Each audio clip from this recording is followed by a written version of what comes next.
hati yang seharusnya dihindari. Seharusnya ini adalah perasaan yang harus dihindari. Tetapi saat mataku bertemu dengan Mbak Ipar, aku tahu aku tidak akan pernah bisa kembali lagi. Setelah hari yang tak terlupakan itu, mengapa perasaan yang seharusnya kujauhi ini justru semakin dalam? Bimo. Pernikahanku yang penuh konflik karena kesulitan ekonomi dan masalah ibu yang sakit-sakitan akhirnya kandas. Setelah bercerai, Bimo kembali tinggal di rumah ibunya. Namun, karena ibunya berada di panti reda, rumah itu sebenarnya hanya ditinggali oleh Bimo seorang diri. Lestari, 55 tahun. Di sisi suaminya yang pendiam dan kasar, ia tetap dalam diam merawat ibu mertuanya. Kemudian, sebuah kecelakaan mendadak merenggut nyawa suaminya, dan ia hidup sebatang kara sambil terus merawat sang mertua. Lestari masih tetap mengurus rumah ibunya. Ia menyirami tanaman dalam pot yang dirawat dengan penuh kasih sayang oleh sang ibu, mengelap perabotan yang penuh kenangan, dan memastikan rumah itu selalu tampak seperti dihuni. Kini, rumah itu ditinggali oleh Bimo. Hatinya merasa kasihan pada adik iparnya yang hidup sendiri setelah bercerai. Tangannya sering mengisi kulkas Bimo dengan lauk pauk, membereskan tumpukan cucian, dan mengurus pekerjaan rumah tangga lainnya. Awalnya, Bimo hanya merasa berterima kasih. Ia menganggap kakak iparnya luar biasa karena setelah kepergian kakaknya, ia tetap setia merawat ibu mereka dan bahkan dirinya. Namun, belakangan ini hatinya terasa aneh. Setiap kali ia merasakan perhatian Lestari padanya yang hidup sendiri, sebuah perasaan yang tak bisa dijelaskan meresap ke dalam hatinya. Ia sendiri tidak yakin apakah perasaan itu karena rasa hormat atau karena alasan lain. Kadang-kadang, Bimo mengeluarkan wadah makanan yang ditinggalkan Lestari dan makan sendirian. Lauk pauk yang selalu tertata rapi itu mengisi meja makannya yang sepi. Bahkan di hari-hari saat ia kehilangan selera makan, lauk itu membuatnya tanpa sadar menggerakkan sendoknya. Lestari selalu berkata seolah itu bukan apa-apa. Bukan apa-apa, kok. Cuma kebetulan masak gulai lebih banyak saja. Mbak Lestari selalu bilang begitu. Padahal berkat Mbak, saya jadi bisa makan. Nada bicaranya terdengar bercanda, tetapi hatinya tulus. Lestari selalu tertawa mendengar candaan ringan Bimo. Suara tawa itu sejenak membuat rumah itu terasa lebih hidup dan hangat. Bimo terus teringat akan tawa itu. Pasti dia tertawa karena berterima kasih, pikirnya. Meskipun ia mencoba meyakinkan dirinya sendiri, sesuatu di dalam hatinya terus goyah. Bagi Lestari, tawa itu adalah jeda sejenak. Di tengah hari yang melelahkan, ada saat-saat di mana hatinya merasa lega oleh satu kalimat canda dari adik iparnya. Ia pun tak bisa memungkiri bahwa itu menjadi sebuah penghiburan. Koridor panti reda selalu dipenuhi bau obat-obatan. Setelah pulang kerja, Bimo langsung menuju ke sana. Hatinya baru tenang jika ia bisa menunjukkan wajahnya walau sebentar. Saat ia membuka pintu, seperti biasa, Lestari sudah ada di samping ibunya. Ia duduk di kursi dekat jendela, tersenyum cerah, sambil menceritakan sesuatu. Wajah ibunya pun dihiasi senyuman yang sudah lama tak terlihat. Bimo berdiri sejenak di ambang pintu, memandangi pemandangan itu sebelum masuk dengan pelan. Mas Bimo sudah datang. Pekerjaan baru selesai agak malam. Mbak sudah di sini sejak kapan? Sejak pagi. Siang tadi ada pemeriksaan, jawab Lestari, yang telah menemani ibunya selama berjam-jam.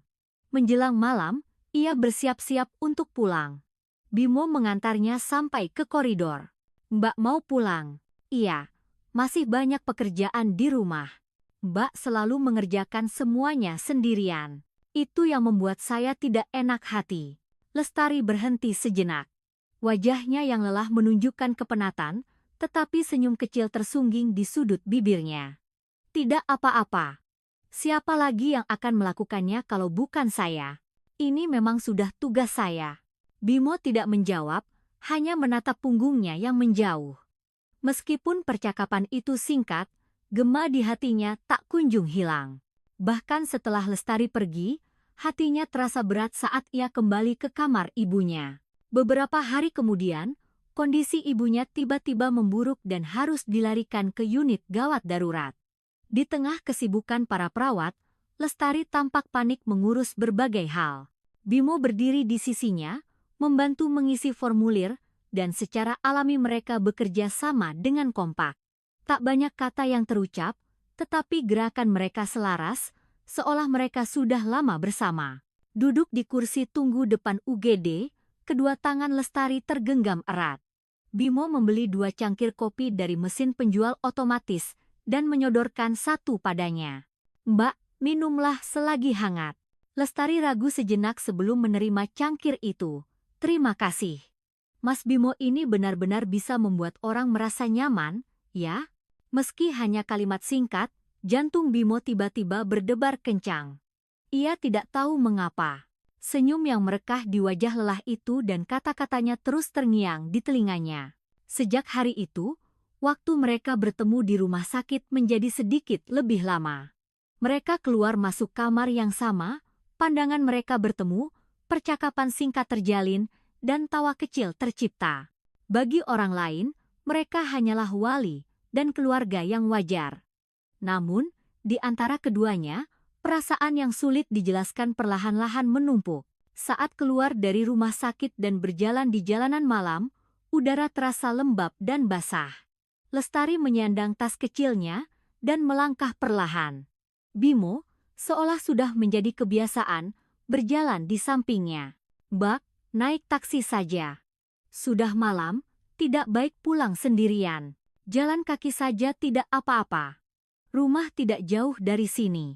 Tetap saja. Mbak seharian di rumah sakit. Pulanglah dengan nyaman." Lestari menggelengkan kepala sambil tersenyum. "Tidak apa-apa, sudah biasa. Tapi, kenapa Mas Bimo masih di sini sampai selarut ini? Pasti lelah. Saya harus menemani ibu. Lagi pula, saya merasa lebih tidak nyaman jika membiarkan Mbak pulang sendirian." Keheningan singkat menyelimuti mereka. Di bawah cahaya lampu jalan, Lestari menatapnya sejenak sebelum mengalihkan pandangan. "Mas Bimo ini aneh, ya? Candaannya yang tidak penting saja bisa membuat saya tertawa, dan mendengar kata-kata seperti ini, hati saya jadi goyah." Bimo tidak bisa menjawab seketika itu juga. Ia tidak tahu apakah itu candaan atau kesungguhan. Namun, sudut hatinya terasa hangat secara aneh. Di tikungan jalan, terlihat cahaya dari sebuah warung makan kecil. Lestari menghentikan langkahnya. "Sudah makan?" "Belum." "Kalau begitu, ayo makan sebentar. Lebih baik daripada makan sendiri, kan?" Di dalam warung, di atas meja kayu sederhana, tersaji nasi dengan sayur dan lauk. Sambil meletakkan sendoknya, Lestari berkata, hidup sendirian itu hal yang paling berat bagi manusia. Mendengar itu, Bimo terdiam sejenak, lalu mengangguk pelan. "Benar. Akhir-akhir ini saya juga sering memikirkan itu." Malam itu, setelah sekian lama, mereka makan malam hangat bersama. Di permukaan, percakapan mereka biasa saja, tetapi udara yang menyelimuti mereka berbeda dari sebelumnya. Rasa hormat, penghiburan, dan perasaan yang sulit dijelaskan tercampur aduk secara aneh. Hari itu, Lestari kembali mampir ke rumah ibunya. Ia pikir rumah akan kosong karena Bimo biasanya bekerja di hari kerja. Ia memasukkan beberapa lauk ke kulkas, membereskan tumpukan cucian, dan menyapu lantai. Seperti biasa, ia ingin rumah itu terlihat rapi, seolah ibunya masih tinggal di sana. Saat sedang merapikan bagian dalam kulkas, wadah berisi kuah gulai miring dan isinya tumpah. Kuah kemerahan itu mengenai roknya dan langsung meninggalkan noda. Lestari meringis sambil memegangi roknya. "Aduh, bagaimana ini?" Khawatir kuahnya menetes ke lantai, ia segera melepas roknya dan masuk ke kamar mandi. Sambil mencuci noda itu dengan air dingin, ia terus menghela napas.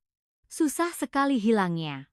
Setelah menguceknya dengan cepat, ia memeras airnya dengan kuat dan menggantungkannya di gantungan handuk. Karena tidak mungkin memakai pakaian basah, ia melilitkan handuk di tubuhnya dan keluar. Saat itulah matanya bertemu dengan Bimo yang sedang duduk di sofa. "Mas Bimo tidak kerja?" Hari ini akhir pekan, jadi aku di rumah. Wajah Lestari memerah, ia tak bisa berkata-kata. Bimo hanya berdiri terpaku, bahkan tak mampu mengalihkan pandangannya. Momen itu singkat, tetapi udara tegang di antara mereka tak akan mudah terlupakan. Sejak hari itu, Bimo tidak bisa lagi meyakini bahwa perasaan yang ia rasakan hanyalah rasa hormat biasa. Sejak hari itu, Bimo merasa sulit untuk berhadapan dengan kakak iparnya. Setiap kali mata mereka bertemu, pandangannya menjadi goyah, dan bahkan untuk berbicara pun ia merasa harus berhati-hati. Lestari bersikap seolah tidak ada yang terjadi. Ia tetap membawakan lauk dan menyimpannya di kulkas, membereskan cucian, lalu pergi. Namun, bagi Bimo, pemandangan itu kini terlihat berbeda. Itu adalah rutinitas yang biasa ia lihat, tetapi sekarang memiliki makna yang sama sekali berbeda. Di malam hari, duduk sendirian di ruang tamu yang gelap, Bimo terus teringat kejadian itu. Kakak iparnya yang keluar dengan tubuh terbalut handuk, wajahnya yang terkejut, dan suaranya yang bergetar. "Mas Bimo tidak kerja?" Kalimat itu terus terngiang di telinganya. Kenapa aku begitu memikirkannya? Aku pikir ini hanya rasa hormat.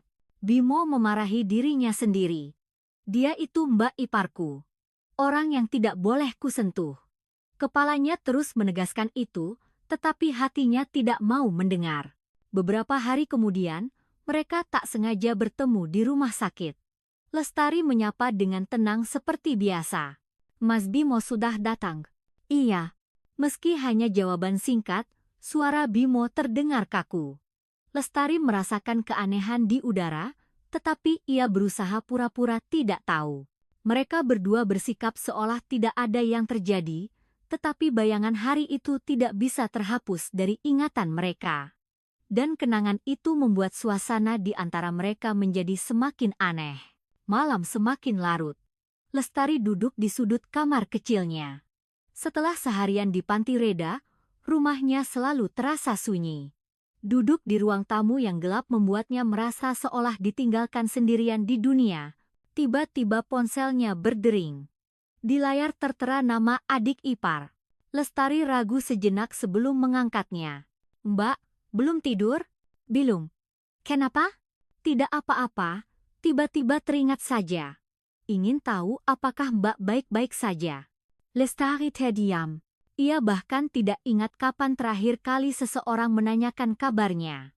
Saat itu, hatinya terasa sedikit luluh.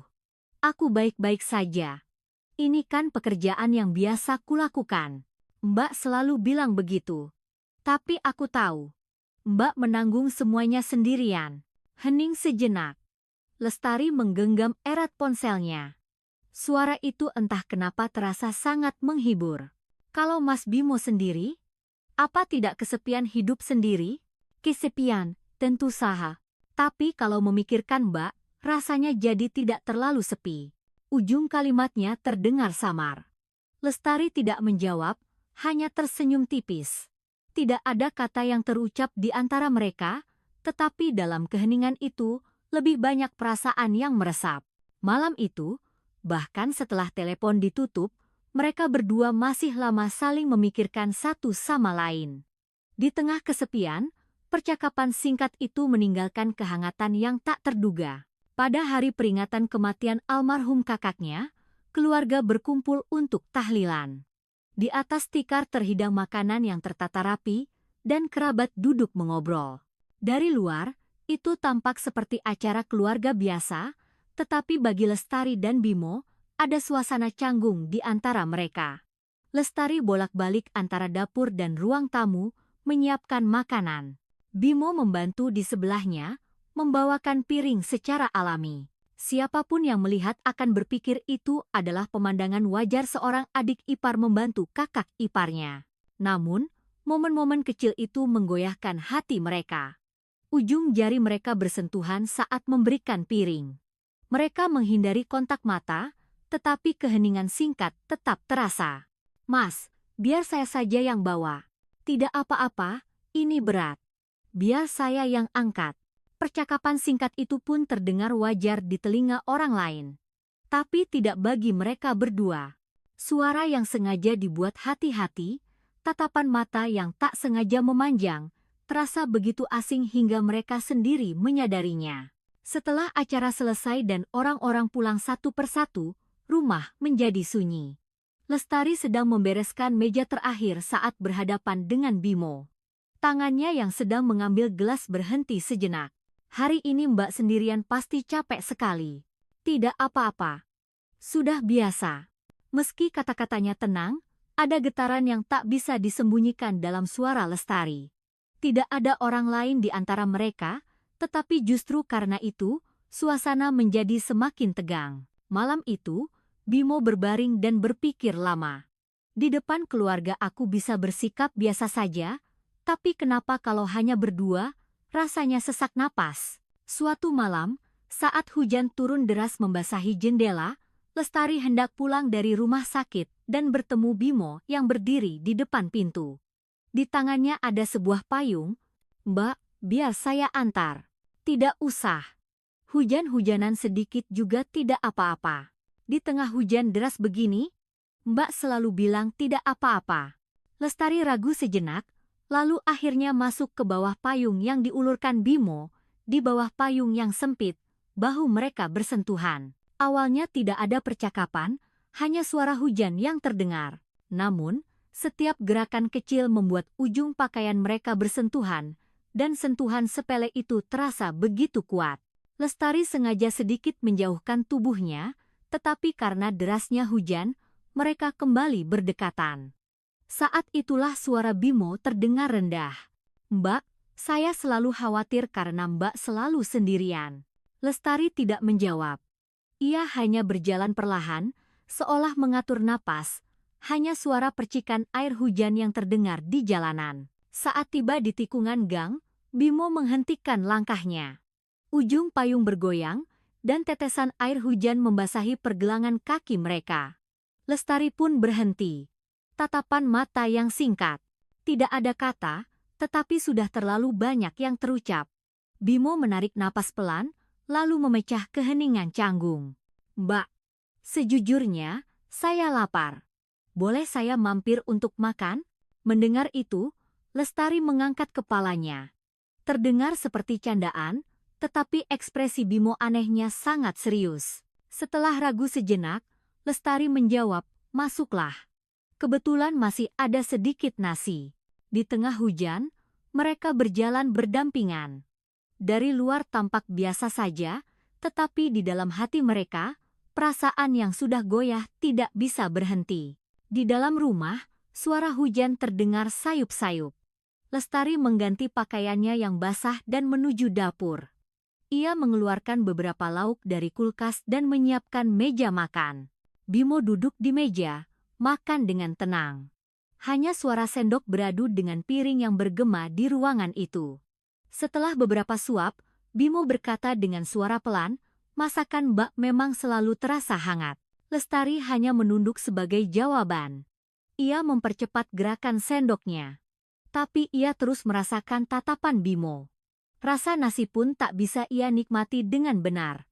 Piring mereka kosong, dan tangan mereka bersamaan meletakkan sendok. Hening sejenak. Bimo dengan hati-hati mengulurkan tangannya. Kehangatan yang menyentuh punggung tangan Lestari membuatnya terdiam. "Mbak." Panggilan singkat itu membuat jantung Lestari berdebar kencang. Pikiran untuk menolaknya terlintas, tetapi tubuhnya tidak bergerak. Bimo perlahan menggenggam tangannya. Saat Lestari mengangkat kepalanya, pandangan mereka bertemu. Perasaan yang telah lama ditahan dan ditekan akhirnya runtuh saat itu juga. Bimo yang lebih dulu mendekat. Saat bibir mereka bertemu, Lestari memejamkan matanya. Ia tidak menolak. Sebaliknya, meski seluruh tubuhnya bergetar, ia menerimanya. Di tengah deru hujan yang lebat, mereka saling berpelukan. Itu adalah kehangatan yang datang setelah kesepian yang panjang. Hormat, kasihan, penghiburan, dan kerinduan bercampur aduk hingga nama perasaan itu tak bisa lagi dibedakan. Ruangan itu hanya dipenuhi oleh suara napas dan gemericik hujan. Sentuhan yang dimulai dengan hati-hati segera menjadi lebih dalam. Seperti dahaga yang telah lama ditahan, Mereka menjadi semakin panas, seolah memastikan kehangatan satu sama lain. Entah berapa lama waktu telah berlalu. Akhirnya, mereka berbaring kelelahan sambil saling memeluk, mengatur napas. Suara tetesan hujan yang mengetuk jendela dan deru napas mereka tak kunjung mereda untuk beberapa saat. Lestari memejamkan mata, hatinya kalut. Cinta atau dosa, perasaan yang bahkan sulit diberi nama ini menyelimuti seluruh tubuhnya. Bimo pun merasakan hal yang sama. Tapi satu hal yang pasti. Malam itu, mereka telah melewati batas. Dan mereka tahu, sekarang tidak ada jalan untuk kembali.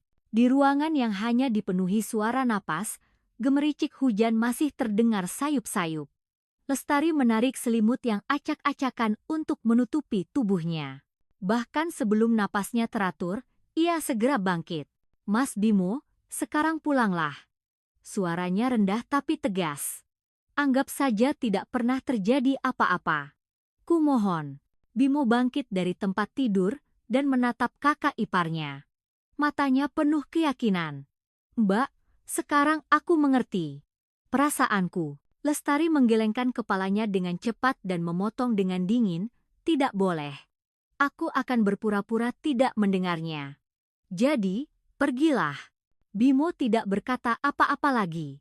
Ia mengenakan pakaiannya, berdiri di depan pintu, dan menoleh untuk terakhir kalinya. Tapi Lestari sudah memunggunginya, tak bergerak. Bersamaan dengan suara pintu tertutup, rumah menjadi sunyi. Lestari terduduk di tempatnya, menutupi wajahnya. Napasnya sesak, dan matanya terasa panas. Rasa bersalah, ketakutan, dan jejak yang tak terhapuskan menyerbunya sekaligus. Setelah malam itu, Lestari menghindari adik iparnya. Ia sengaja mengatur waktu pulang dan pergi ke rumah sakit agar tidak berpapasan. Lauk yang akan disimpan di kulkas ia antarkan lebih awal, cucian dan pekerjaan rumah ia selesaikan dengan cepat, lalu diam-diam pergi. Ia berusaha untuk tidak bertemu, tetapi justru semakin ia berusaha, ia semakin sadar. Saat mandi, ia teringat kehangatan yang tersisa di tangannya. Saat hendak tidur, tatapan matanya yang dalam terus muncul. Tidak boleh. Ini salah. Meskipun ia mengulanginya berkali-kali dalam hati, perasaannya tidak mudah tenang. Sebaliknya, Bimo berubah. Sejak hari itu, ia tidak lagi ragu-ragu. Meskipun kakak iparnya berusaha pura-pura tidak tahu, ia justru semakin alami berada di sisinya.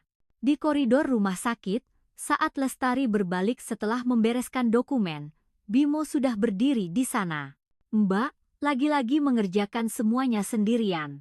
Ayo kita kerjakan bersama." Lestari terkejut dan menggeleng. "Saya tidak apa-apa," tetapi tatapan Bimo menahannya. Semakin Lestari menjauh, keyakinan Bimo semakin kuat. Malam harinya, Lestari duduk sendirian di ruang tamu yang gelap, memejamkan mata.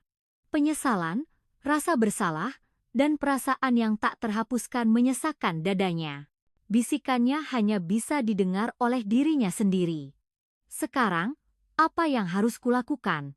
Hujan yang turun berhari-hari akhirnya berhenti, dan matahari menampakkan wajahnya. Lestari seperti biasa pergi untuk mengurus rumah ibunya. Ia membuka jendela untuk ventilasi, melipat cucian kering, dan menyiapkan meja makan. "Mbak, lagi-lagi sudah mengerjakan semuanya sendirian?" kata Bimo saat masuk dari pintu depan. "Tidak apa-apa. Hanya melakukan kebiasaan saja," jawab Lestari sambil tersenyum dan menggeleng. Sambil meletakkan handuk di bahu Bimo yang basah, Lestari menambahkan, "Mas Bimo, sudah makan?" "Belum. Aku kesini karena ingin makan masakan Mbak."